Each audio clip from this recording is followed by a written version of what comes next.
네, 러시아가 독일로 가는 천연가스 파이프라인을 아예 잠궈버렸습니다. 이로 인해 천연가스 값이 사흘 만에 35% 뛰었는데요.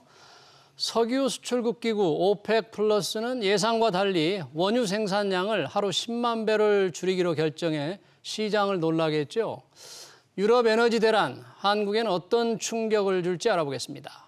김희집 서울대 공학전문대학원 교수 나오셨습니다. 교수님 어서 오십시오. 반갑습니다. 안녕하십니까. 네.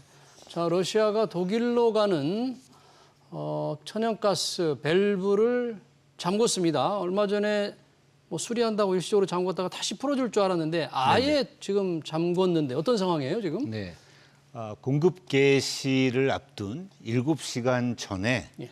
갑자기 이제 공급을 중단하겠다고 선언을 했습니다. 그래서 사실 유럽에는 큰 충격을 준 사건입니다.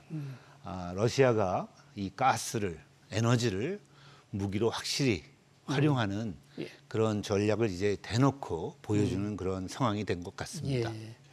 이 파이프라인, 즉 독일로 가는 노르드스트림 1이죠. 네. 이 독일은 이 가스, 이 라인에 많이 의지하고 있을 텐데 그럼 네네. 어떻게 될까요, 유럽 전체가? 네, 독일은 사실은 55%, 유럽 전체도 45%가 러시아 가스에 의존하고 있기 때문에 사실은 상당량을 러시아 가스에 의존하고 있습니다. 따라서 가스 부족이 예상되는 상황에서 이제 그저께 유럽의 가스 가격은 매우 높게 거의 뭐 29%가 하루 만에 오른 그런 상태고요. 예. 사실 지난 8월 말에 상당히 높았다가 예. 좀 떨어졌던 상태인데 다시 이것이 반등하는 그런 모습을 보여주고 있습니다. 네. 그러면 결국은 이제 천연가스 대란, 에너지 대란 아니겠습니까? 네네. 유럽 국가들 겨울이 이제 다가오는데 네네. 어떻게 대비를 하게 되나요? 네. 유럽 국가들은 사실 비상 상황이고요. 에너지에 있어서는. 따라서 그동안 가스 비축을 많이 늘려왔습니다. 그래도 어느 정도 독일도 가스가 80% 이상 네. 비축이 된 그런 상태긴 하나. 예. 하지만 가스 가격이 굉장히 올라 있고 유럽의 많은 국가들이 가스 그리고 전력 요금이 2배, 3배 상승한 그런 상태입니다. 그것이 이제 인플레를 자극하고요. 물가를 올리고 이런 상태고요. 따라서 유럽은 지금 이 가스 전력을 아끼는 이 절약하는 그런 정책을 심하게 피고 있는데요. 예. 뭐 들어보셨겠지만 네. 샤워를 5분 만에 맞춰야 되고 5분 안에 샤워를 끝내고. 프랑스에서는 심야 조명을 금지시키는 그런 활동들 예. 그리고 겨울철에 그 난방 온도를 낮추는 그런 부분을 전국적으로 실시해서 지금 전력과 가스를 아주 아끼는 그런 각고의 노력을 시작하고 예. 있습니다. 혹독한 겨울에 지금 대비를 하고 있는데 네. 캄캄한 유럽이 될 것 같군요.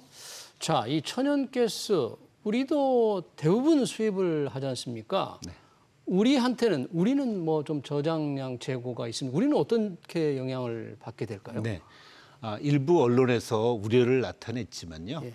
사실은 산업부가 기민하게 대처를 하셔서 어느 정도 상당량을 좀 확보한 그런 상태입니다. 그래서 물량은 이제 어느 정도 확보는 됐습니다. 근데 물량은? 중요한 것은 네. 지금 가격이 굉장히 비싼 그런 상태입니다. 가격이. 네. 그래서 특히 우리 가정용 도시가스는 지금 우리가 쓰는 가격보다 150%를 더 올려야만 되는 그런 상태입니다. 원가를 그대로 반영한다면. 원가를 반영한다면 우리가 더 1배 반을 지금보다 지급해야 올려서 되는데. 내야 되는 아. 그런 상태로 예. 사실 그 가정용 도시가스 또는 민수용이라고 부르는데 상당히 우리가 가격을 억제하고 있는 상태입니다. 예.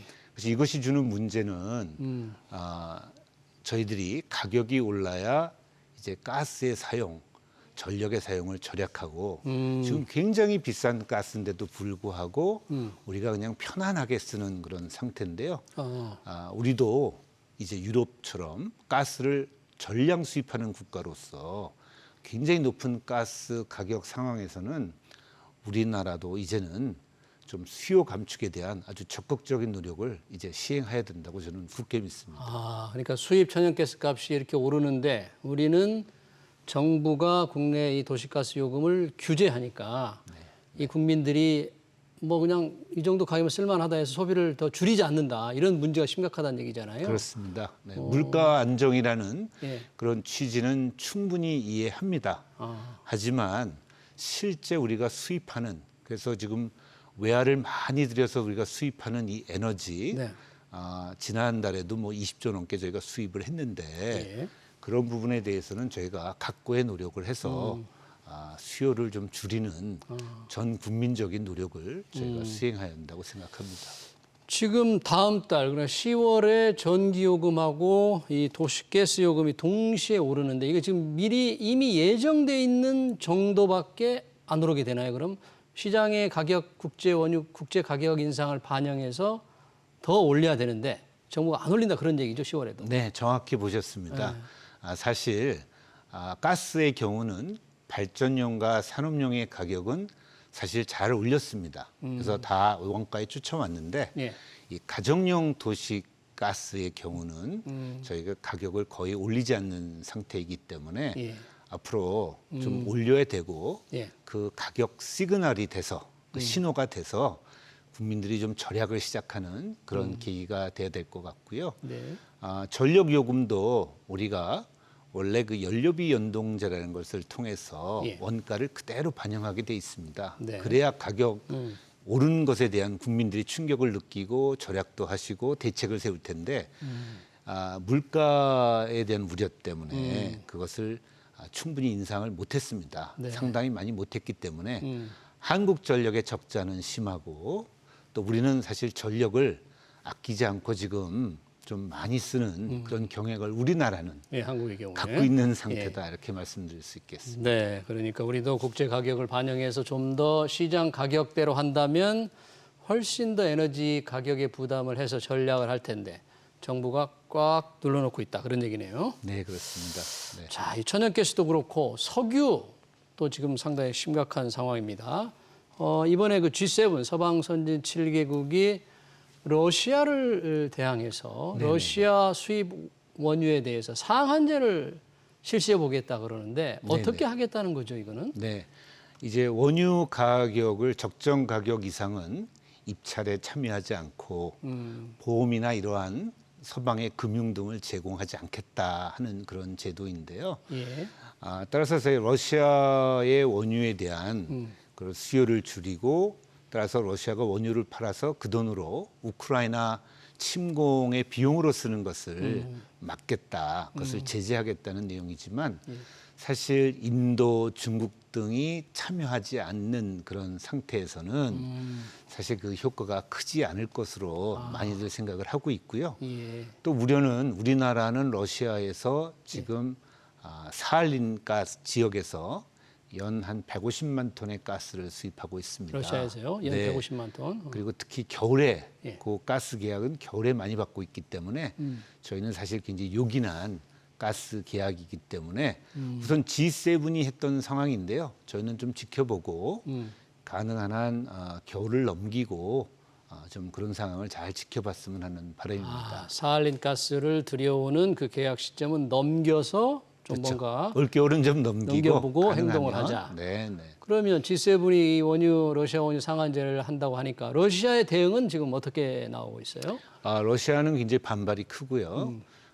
석유 가격 상한제, 원유 가격 상한제를 하는 국가에게는 예.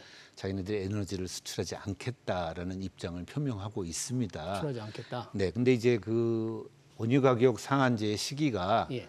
정확하게 발효 날짜는 12월 초입니다. 12월 초. 네, 그러니까 아직 좀 시간이 있어서 예. 좀 더 두고 봐야 되는 그런 상태다 이렇게 말씀드릴 수 있겠습니다. 그렇군요. 12월 초 정도로 돼 있는데 러시아도 원유를 수출하지 않으면 외화를 못 벌어들이니까 그렇게 무작정 금수하기도 좀 쉽지는 않겠네요. 물론 그렇습니다만 이 원유는 사실 보관이 쉽고 이동이 쉽기 때문에 예. 중국, 인도 같은 나라가 계속 사준다면 사실은 뭐 어느 정도 예. 상당히 판로를 확보할 수 있습니다. 네. 그래서 사실 러시아에 주는 영향은 미미하다 이렇게 저희들은 판단하고 있습니다. 이 원유 가격 상한제를 실시하더라도 네네. 러시아에 주는 충격은 별로 없을 것이다. 네, G7은 안 사지만 예. 중국과 인도가 좀 더 싼 가격으로 더 사는 모습을 보일 가능성이 높기 때문에 그렇군요. 러시아의 손해는 뭐 작은 부분이다, 적은 부분이 될 것이다 이렇게 생각합니다. 중국은 그렇더라도 혹시 인도는 G7의 원유 상한제에 좀 동참할 생각이 없나요? 인도는? 바로 에너지부 장관이 오늘 인터뷰를 했는데 예. 그러지 않을 것이라는 의사를 표시를 그래요? 했습니다. 사실 인도가 가장 많이 수입하고 있는 러시아산 원유를 예. 그런 상황입니다. 지금. 네. 자, 이 오펙 플러스 석유 수출 기구 회의 오펙 플러스 정례 회의에서 지금 사실 국제 유가가 조금 떨어졌잖아요. 네네. 그런데 현재의 이 생산량을 유지할 줄 알았는데 하루 10만 배럴 다음 달부터죠. 10만 배럴을 줄이기로 한 결정. 의외였습니까? 이게 어떻습니까? 사실 뭐 오펙 입장에서는 석유 가격을 유지하는 것이 본인들 이익에 부합하기 때문에 충분히 예상할 수는 있었는데요. 예. 문제는 지난달에 바이든 대통령이 사우디아라비아를 찾아가서 그렇죠. 유가 안정화를 부탁한 상태에서 예.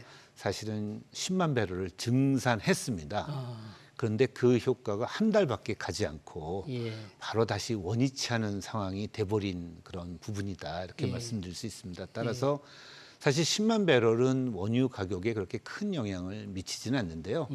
얼마든지 앞으로 오펙이 석유 생산량을 자기네들이 통제해서 원유 가격을 조절하겠다 하는 그 의사를 비친 것으로 저들은 인식을 하고 있습니다. 시장에서 국제 유가 조금 그 오펙 플러스의 이 10월 감산 발표 후 조금 유가가 움직였습니까? 올라갔습니까? 조금 움직이고 있는데요. 예. 하지만 또 다른 이슈들은 예.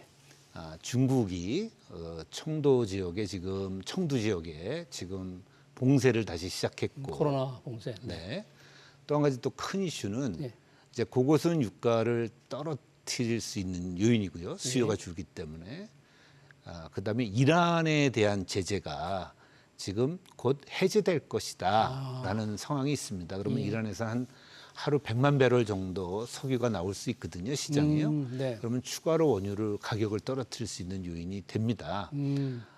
그리고 또 경기 불황이 계속되면 경제가 나빠지면 또 원유 가격이 떨어질 요인이 되는데 따라서 어느 정도는 방어적인 입장에서 오펙이 좀 움직이고 있다 이렇게 보실 수 있겠습니다. 네. 이란 핵 협상이죠. 그 협상이 네네, 시장에 맞습니다. 미치는 영향이 굉장히 큰 의미가 있겠네요. 결정이 네네. 된다면. 하루 100만 배럴. 하루 100만 배럴. 네네. 네. 원유 시장에서 좀 주목을 하고 있겠습니다. 네, 천연가스 동향 그리고 원유 가격 동향 잘 들었습니다. 지금까지 김희집 서울대 공학전문대학원 교수였습니다. 고맙습니다. 감사합니다. 네.